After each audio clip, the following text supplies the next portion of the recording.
Na umaga po sa lahat, mga kaibigan. Dito na po tayo sa mga awit 66:20. Purihin ang Diyos, siya'y papurihan, pagkat ang daing ko'y kanyang pinakinggan, at ang pag-ibig niya sa akin walang hanggang. Purihin nawa ang Diyos sa pagbasa ng kanyang salita. Tayo manalangin.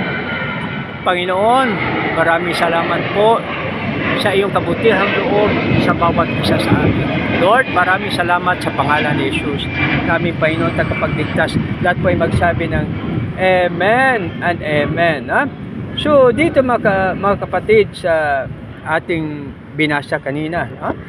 So, dito sa 66 66:20. Purihin ang Diyos, siya'y papurihan, pagkat ang daing ko'y kanyang pinakinggan. Mga kaibigan, pag matingnan natin sa mga social media o sa balita, yung mga rescuer ay mayroong limitasyon. Ha? Yung sa Marikina po noon na during the flood, sumugod yung mga rescuer, bali may sasakyan sila, no? Subalit hindi nila alam, napakalalim pala, so natangay sila.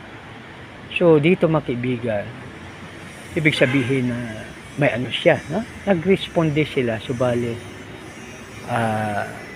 nagkaroon ng parang miscalculation siguro, o kaya siyempre ang focus ng rescuer kasi maka-rescue. Yan ang objectives, no? So ngayon, pag ang ating Panginoon siyang mag-rescue sa atin, perfect siya, hindi po nahuhuli, hindi rin po nauna, no? Always in perfect timing. Kaya makibigan, alalahanin natin na ang ating Panginoon, anumang klaseng kalamidad, anumang klaseng bagyo, anumang klaseng natural disasters o kung man-made calamities, no need to worry dahil ang ating Panginoon ay on time pag siya'y mag-rescue sa atin. No? Kaya huwag natin kalimutan na pasalamatan po siya. No? Paggising sa umaga, pasalamatan natin ang ating Panginoon dahil siya ang may lalang sa atin. Purihin ang Diyos, siya'y papurihan, pagkat sa daing ko'y kanyang pinakinggan, at ang pag-ibig niya sa akin walang katapusan. No? So ang pag-ibig ng Diyos, mga kaibigan, ay ang wagas na pag-ibig ng ating Panginoon ay walang hanggan. At ang kanyang pagtatapat ay abot sa kalangitan. No? So alalahanin natin, mga kaibigan, na ang ating Panginoon ay napaka-love na love niya tayo, no? Ibig sabihin na napaka-pansya, no? Maawain, at saka makapangyarihan, at saka siya ay handang tumulong sa bawat isa sa atin, no? So kaya dapat i-maintain natin ang ating relasyon sa Kanya, no? Na manatili tayong palaging makatarungan, manatili tayong palaging number one siya palagi sa ating buhay, sa magitan na paggising natin sa umaga, awit kaagad tayo, tapos Bible reading at saka prayer, na ihandog natin ang ating buhay sa Kanya, na sa pagtulog natin sa gabi, huwag natin kalimutang pasalamatan siya sa lahat na biyaya na ating nakamtan, no? sa araw.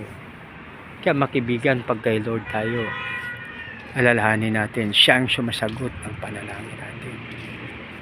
Kaya hindi dapat na makalimutan natin na purihin siya anumang busy natin. Anumang busy natin, huwag natin kalimutan ang ating Panginoon. So, yan ang pinakamaganda po natin gawin, mga kaibigan.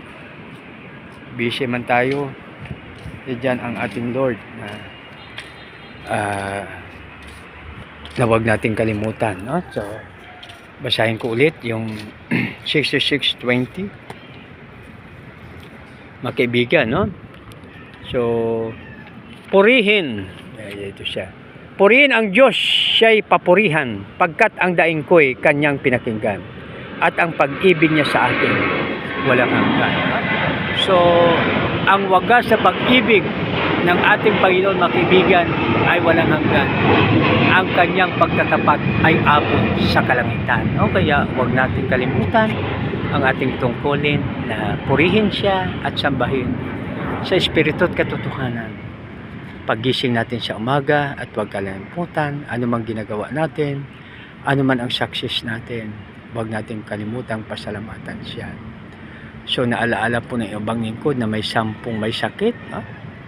So pinagaling sila ni Lord.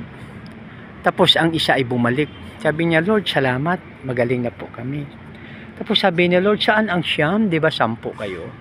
So ibig sabihin, mga kaibigan, na hinahanap ni Lord ang ating pagpapasalamat, pagpuri sa Kanya. Kaya mga kaibigan, wag po natin kalimutan ang pagpapasalamat, pagpuri at pagsamba sa ating Panginoon. Tayo na po ay manalangin. Panginoon, maraming salamat sa iyong salita, sa iyo lamang ang kaparang kalwiten, O Lord, sa pangalan ni Jesus na aming Panginoon at Kapagligtas. Lahat po ay magsabi ng Amen.